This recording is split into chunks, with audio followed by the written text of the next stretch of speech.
আসসালামু আলাইকুম রহমতুল্লাহি ওবরাকাতুহু। পবিত্র লাইলাতুল বরাত শবে বরাতের সবাইকে অনেক অনেক শুভেচ্ছা ও আন্তরিকভাবে মোবারকবাদ জানিয়ে আজকের ভিডিওটি শেয়ার করছি। সবাই এই পবিত্র লাইলাতুল বরাতে সকলের বাড়িতে হালুয়া রুটি বানাবেন এবং সবাইকে সাথে শেয়ার করে সবার বাড়িতে পাঠাবেন। মিল মহব্বত করে খাওয়া দাওয়া করবেন। কোনো কাফের নাস্তিক, ইহুদিদের দালাল, মুশরিক, মুনাফিক, নামদারি মুসলমানদের ভুয়া ফতুয়া ও মাসলা শুনে আপনারা এগুলা থেকে বিরত থাকবেন না, কারণ আমরা ফলো করব সাহাবিগণদের, পীরওয়ালিগণদের। ওনারা যেগুলো করেছেন আমরা ওইভাবেই চলাচল করার চেষ্টা করব, ওনাদের পথ অনুকরণ করার চেষ্টা করব। আমাদের নবী হজরত ঈসা আলাইসাল্লামের সময়কালের এক ঘটনা। একদিন ঈসা আলাইসাল্লাম পথ দিয়ে যাচ্ছিলেন, হঠাৎ এক আশ্চর্য পাথর ঈসা আলাইসাল্লামের পথের সামনে আসলো। তখন ঈসা আলাইসাল্লাম মহান আল্লাহ সুবহানাহু ওয়া তাআলাকে প্রশ্ন করলেন, হে প্রভু গো, এই পাথরটা কিসের? তখন মহান আল্লাহ সুবহানাহু ওয়া তাআলা বললেন যে এর মধ্যে মহান আল্লাহ সুবহানাহু ওয়া তাআলার কুদরত বিরাজমান করছে। ঈসা আলাইসাল্লাম প্রশ্ন করলেন যে কীরকম? তখন মহান আল্লাহ সুবহানাহু ওয়া তাআলা বলল যে তুমি তোমার লাঠি দিয়ে পাথরে আঘাত করো। আর পাথরে আঘাত করতেই এক বিরাট বুজুর্গ বের হয়ে আসলো। ঈসা আলাইসাল্লাম প্রশ্ন করলেন যে কি বাবা, আপনি এই পাথরের ভিতরে? তখন ওই বুজুর্গ উত্তর দিলেন যে হ্যাঁ বাবা, আমি এই পাথরের ভিতরে আল্লাহ সুবহানাহু ওয়া তাআলার জিকির আজকার করি, তাসবিহ তাহরিমা পড়ি, আর এই পাথরের ভিতরেই থাকি। তখন ঈসা আলাইহিস সালাম বললেন যে তুমি এই পাথরের ভিতরে থাকো, তাহলে তুমি খাবার পাও কোথায়? তখন ওই বুজুর্গ উত্তর দিলেন যে খাবারের চিন্তা তো আমার না, যখন খাবারের সময় হয় তখন বেহেশতি থেকে ফল ফুলানো ও সুস্বাদু খাবার চলে আসে।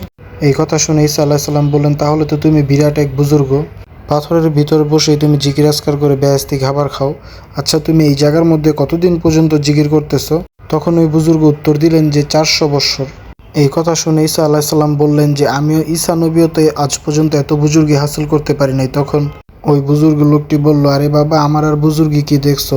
এমন এক নবী আসতেছে, যেই নবীর উম্মত যারা হবে তাদের জন্য এমন এক বরকতময় রাত আছে, যেই রাতে এক রাতে ইবাদত করলে আমি বুজুর্গর 400 বছরের ইবাদতের চাইতেও বেশি নেক আমল তার আমল নামায় দেওয়া হবে।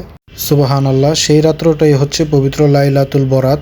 আর এই ফজিলতপূর্ণ দিনের মধ্যে বাড়ির মধ্যে রুটি হালুয়া বানিয়ে নিলাম, আর সেই জন্য রেসিপিটা আপনাদের সাথে শেয়ার করছি। ফার্স্টে 1 প্যাকেট লিকুইড দুধ নিলাম। প্যাকেটটা কেটে দুধটা কিছুক্ষণ একটা পাতিলের মধ্যে নিয়ে ফুটিয়ে নিলাম চুলার মধ্যে। এরপর নিয়ে নিলাম 1 প্যাকেট সুজি, সাথে নিলাম প্রাণের একটা ঘি। ঘিটা কড়াইয়ের মধ্যে দিয়ে তারপর সুজি দিয়ে দিলাম সবগুলা। সুজির উপর লিকুইড দুধ আর সাথে হচ্ছে গরম মশলা, এগুলো একসাথে অ্যাড করে তারপর দিয়ে দিলাম চিনি, বেশ খানিকটা চিনি যে যার স্বাদ মতো দিয়ে নেবেন। তারপর এগুলো একসাথে ভালো মতো নাড়িয়ে চাড়িয়ে নিলাম। তো দেখতে মাশাআল্লাহ এরকম হয়েছে। এরপর কিছুক্ষণের মধ্যে লবণ দিয়ে দিলাম হালকা স্বাদ মতো। তারপর আবারও বেশ খানিকটা ঘি দিয়ে নিলাম। সাথে একটা প্লেট নিয়ে নিলাম, প্লেটের মধ্যে বেশ খানিকটা ঘি ব্রাশ করে হালুয়াটা সেট করে নিলাম ভালো মতো কিছুক্ষণ জমাট বাঁধার জন্য। এরপর কিছুটা ড্রাই ফ্রুটস নিয়ে নিলাম, বেশ খানিকটা। ড্রাই ফ্রুটসটা দেওয়াতে যাতে এটা স্বাদ গুণমানে বৃদ্ধি পায়, শরীরের জন্য ভালো হয়। ড্রাই ফ্রুটস দিয়ে ঠিক এভাবে সাজিয়ে নিলাম ভালো মতো ডিজাইন করে। এরপর এটা একটা চাকু দিয়ে সুন্দর করে ডিজাইন করে কেটে নিলাম একটা প্লেটে নিয়ে। দেখতে ঠিক মাশাআল্লাহ এরকম হয়েছে, খেতেও শুকর আলহামদুলিল্লাহ, এক কথায় বেস্ট। আরেকটা পাত্রে কিছুটা বুটের ডাল অনেকক্ষণ ভিজিয়ে রেখে তারপর এটা ব্লেন্ড করে নিলাম।